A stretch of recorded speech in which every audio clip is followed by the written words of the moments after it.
บายดีทุกคนมื้อนี้เฮาสิมารีวิวมหาวิทยาลัยที่เฮาอยู่ในนครดานังประเทศเวียดนามว่าจะเป็นจั่งใดไปเบิ่งกันเลยตอนนี้เฮาก็ย่างเข้ามาอันนี้ก็เจอหมู่ก็ทักทายหมู่ก่อน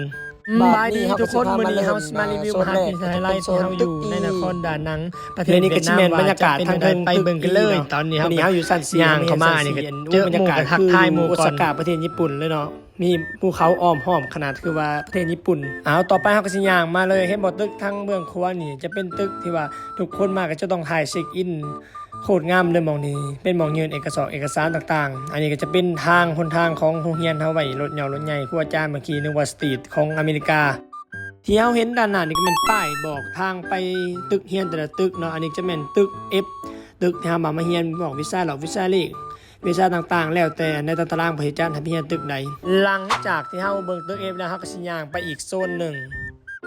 อันนี้ก็สิเป็นครัวบริเวณเดินห้องเรียนหน้าตึก F นี่เลยน้ำเขียวๆนี่บ่แม่นน้ำเปื้อนนะมันเป็นแบบน้ำเพิ่นแต่งให้เป็นน้ำสีมรกตซื่อๆมันบ่แม่นน้ำเปื้อนนะตัวนี้ต่อมาที่เฮาเห็นนี่ก็เป็นป้าย I love ได้ครัวเฮาก็เลิฟคือกันผู้เว้านี่ก็ได้ถึงสิได้ F หลายแต่ก็ยังเลิฟคือเก่าอันนี้ก็จะเป็นโซนบริเวณเดินลานกว้างของเรียนอันนี้ไว้จัดกิจกรรมต่างๆแล้วก็มาเบิ่งตอนแม่นโซนตึก B เนาะตึกนี้ก็